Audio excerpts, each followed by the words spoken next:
안녕하세요. 이명기 목사입니다. 오늘은 민수기 3장 묵상입니다. 아론 가문이 대제사장의 직분을 맡았습니다. 아론은 나답, 아비우, 엘르아살, 이다말이라는 네 아들이 있었습니다. 나답과 아비우는 제사장의 직무와 관련해 하나님께 죽임을 당했습니다. 제사장은 오직 번제단에서 피워진 불을 향료에 담아 사용해야 하는데 이들은 하나님의 규례를 따르지 않고 다른 불을 드렸기 때문입니다. 이것이 하나님의 거룩함을 훼손하는 행위입니다. 참된 경건은 하나님 말씀대로 순종하는 것입니다. 레위 지파는 제사장 아론의 앞에서 돕는 역할을 맡았습니다. 그들은 제사장을 돕는 일과 성막의 모든 기구를 관리하고 운반하는 책임을 맡았습니다. 그러므로 레위는 대제사장 아론의 관할 하에서 제사장의 직무 명령에 복종해야 했습니다. 하나님이 세우신 질서와 권리를 존중하며 그에 잘 순종하는 것도 하나님의 뜻입니다.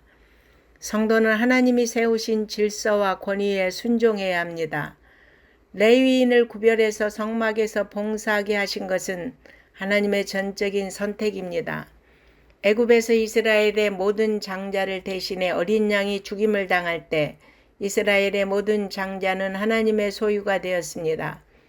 또한 하나님은 이스라엘의 모든 장자를 대신해 레위인을 택하심으로 당신의 소유로 삼으셨습니다.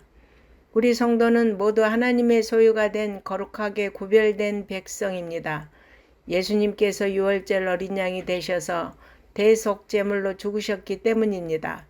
우리를 예수님의 보혈로 깨끗하게 하시고 당신의 소유로 불러주신 하나님 은혜에 감사합시다. 성막에 관련된 봉사 임무는 레위 세 아들 게르손, 고핫, 무라리 자손에게 나뉘어 주어졌습니다. 하나님이 이들에게 맡기신 임무는 매우 구체적이고 세분화되어 있습니다. 하나님의 일은 혼자 감당할 수 없습니다. 서로 역할을 분담하여 협력해야 합니다. 그럴 때 하나님께 영광을 돌리는 사역을 완수할 수 있습니다. 아론은 레위의 둘째 아들 고핫의 자손입니다. 제사장은 고핫 자손에서만 임명되고 엘르아살은 아론을 잇는 이스라엘의 대제사장이었습니다. 비록 성막과 성소의 일이 레위 자손에게 분담되었어도 대제사장 엘르아살에게는 이들을 통할할 책임이 있었습니다. 성도 간에 분담된 역할은 하나님 나라를 효율적으로 섬기기 위함입니다.